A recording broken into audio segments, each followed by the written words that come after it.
un officiel israélien qui prône la solution finale. C'est un sacré retournement quand même. Hein. Attention à la dureté des mots, évidemment. C'est un débat qui s'est emballé au cours des derniers jours. D'ailleurs, notre confrère vient d'en parler, puisqu'il y a cette fameuse manifestation avec la présence du Rassemblement national qui a été fondée très clairement par des collabos et des nazis, des gens engagés très, très clairement dans le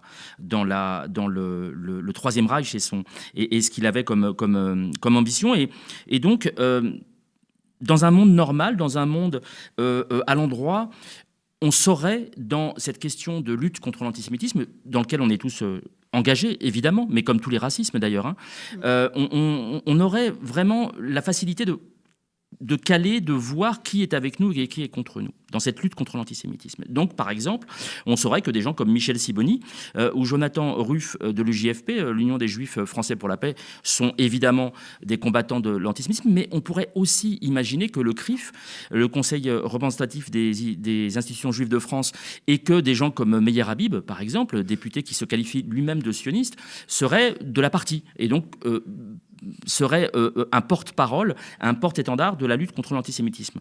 Et il se trouve qu'on n'est pas dans un monde à l'endroit, on est dans un monde complètement à l'envers. Je vais prendre l'exemple. Alors, la semaine dernière, je vous avais épargné les propos et la diatribe de Meyer Habib. Là, je vais être obligé, malheureusement, et je m'en excuse platement, je vais être obligé de vous en parler. Donc Meyer Habib, qui est un député qui se qualifie lui-même, comme j'ai dit, de sioniste, qui a accueilli Éric Zemmour en Israël au cours d'une visite récente, qu'il a accueilli, mais vraiment à bras ouverts.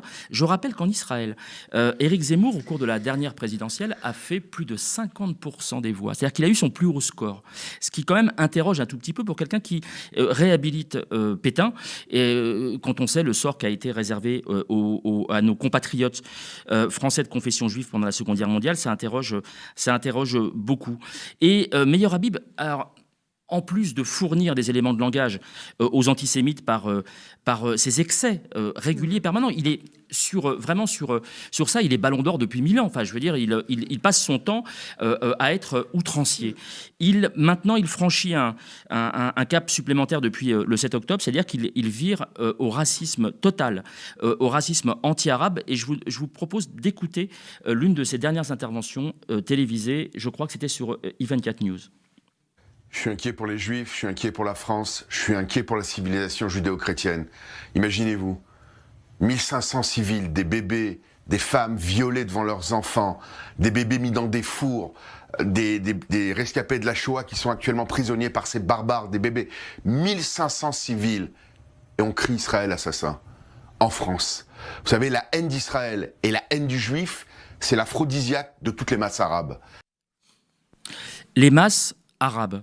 Imaginez un quart de seconde, Jamila Morad Outar qui parle de masse juive. C'est juste, ça provoquerait, selon moi, un tollé général et qui serait totalement justifié. Là, ça passe crème.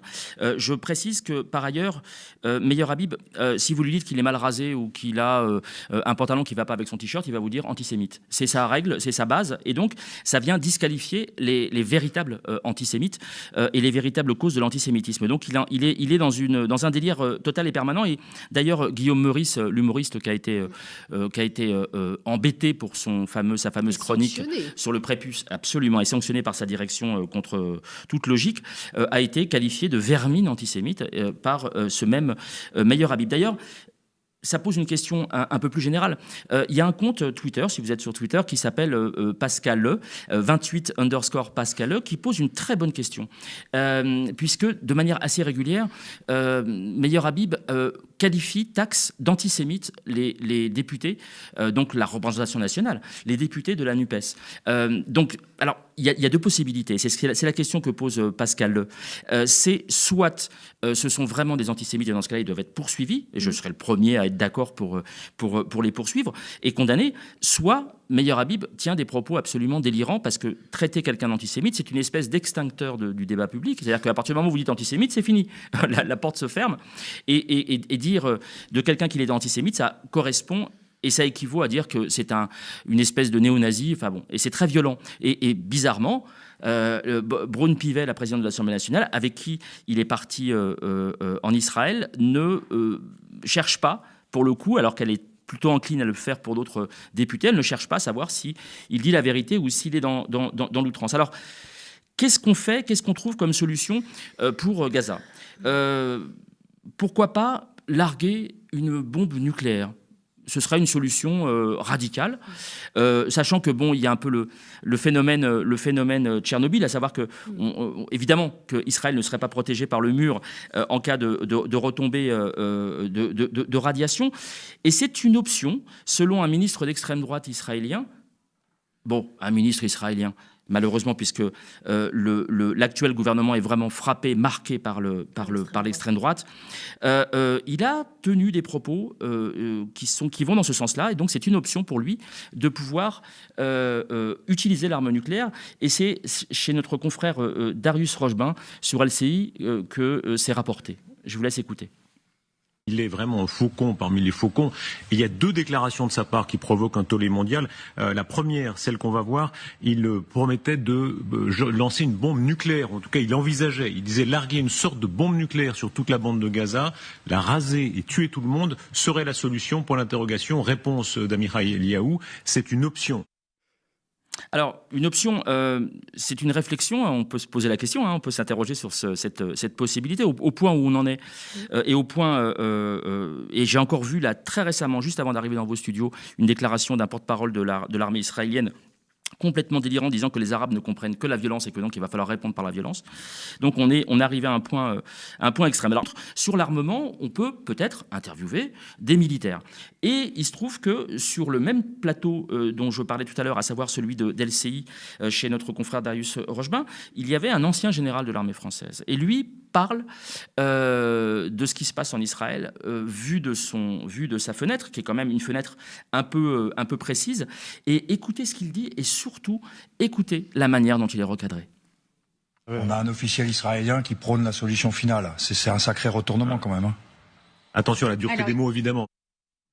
Alors, il parle de solution finale. Pourquoi? Alors, évidemment, c'est clair, net et précis que la solution finale est rattachée à la Shoah et à l'histoire de la Shoah, à l'histoire du peuple juif. Sauf que là, de manière, j'ai envie de dire que c'est une espèce de cri du cœur, il s'interroge, mais comme on est très nombreux à s'interroger, et ça revient au début de ma chronique, c'est-à-dire que comment ne pas alimenter l'antisémitisme, c'est peut-être en faisant attention de ne pas se mettre des vétos à partir du moment où, effectivement, on s'interroge sur comment un peuple qui a subi la solution finale peut laisser passer. Alors, de toute façon, je ne sais pas un peuple homogène. Il y a comme je l'ai dit tout à l'heure, il y a des pacifistes, il y a des gens de progrès. Mais comment peut-on laisser un gouvernement issu d'un peuple qui a connu la solution finale faire ce qu'elle fait actuellement sur la bande, notamment de Gaza et sur la Cisjordanie? Il ne faut pas oublier la Cisjordanie. Sont torturés et tués. Absolument. Et puis, je vous dis, d'envisager l'arme nucléaire sur Gaza, c'est complètement, totalement délirant. Alors, malheureusement, il y a énormément d'exemples comme ça. Sur ces idiots utiles, ce que je les appellerai comme ça, ces idiots utiles de l'antisémitisme, il y a notamment, et je terminerai pratiquement avec ça, la LICRA. Alors la LICRA, donc Ligue internationale contre le racisme et l'antisémitisme, qui avait, pareil, sa raison d'être au sortir de la guerre. C'est-à-dire que la Shoah étant, évidemment, il fallait distinguer le racisme de l'antisémitisme. Aujourd'hui, je ne suis pas certain, et j'en ai parlé avec des responsables de la LICRA, notamment sur le Loiret, qui m'ont avoué qu'effectivement, aujourd'hui, peut-être, il faudra intégrer tous les racismes de façon à ce qu'il n'y ait pas cette idée permanente du 2 poids 2 mesures, parce que l'idée du 2 poids 2 mesures, justement, alimente l'antisémitisme. Et donc, ils m'ont répondu, mais ils peuvent le faire qu'en off, que effectivement, donc je dis bien un responsable du Loiret de la LICRA, donc je suis assez précis, qui a confirmé ça. Et je voudrais m'appuyer juste sur un sketch qui date un petit peu maintenant de l'excellent humoriste et comédien Hakim Omiri, qui disait pourquoi justement distinguer le racisme de l'antisémitisme. Et il prenait un exemple que je trouvais assez drôle, c'était de dire, c'est comme si je créais une association de défense des animaux de compagnie et des chats. Parce que les chats, c'est pas pareil. Voilà. Et donc, je trouve ça complètement débile, puisque ça réalimente effectivement la question du 2 poids 2 mesures. Je finirai avec un personnage que je découvre. Alors, c'est vraiment merci le média, parce que vous me faites découvrir des gens dont j'ignorais l'existence jusqu'alors. C'est David Antonelli. Alors, c'est le président d'une obscure association Corse-Israël, qui est... alors, si Meyer Habib est Ballon d'Or depuis 1000 ans, lui, je sais même pas ce qu'il est. Enfin, je pense qu'il a un Oscar à vie. est intervenu encore sur un média français, je crois que c'est toujours I24 News, donc la télévision communautariste, dirigée par Patrick Drahi, et écoutez ce qu'il dit, c'est vraiment d'une violence inouïe.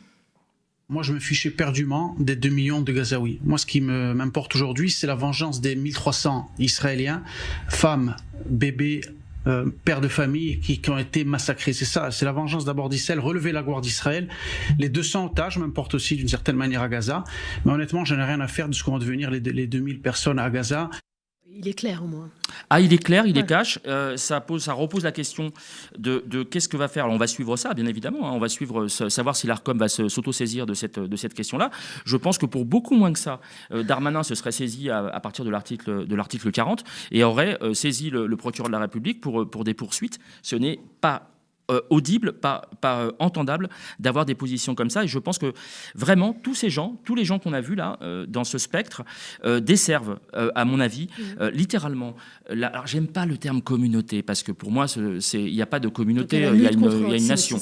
Voilà. Mais ils desservent leurs corréligionnaires, qui sont juifs, peut-être qui sont juifs culturellement, mais j'ai plusieurs amis, par exemple, qui sont officiellement de confession juive, mais qui ne sont ni croyants ni pratiquants. Donc ceux-là, ils prennent très cher, puisque du coup, ils se retrouvent entre l'enclume, le marteau et l'enclume à la fois du CRIF ultra-réactionnaire et à la fois des vrais antisémites qui, je serais à leur place, je serais heureux d'avoir en face de moi des gens qui me servent sur un plateau d'argent des arguments antisémites aussi violents que ça.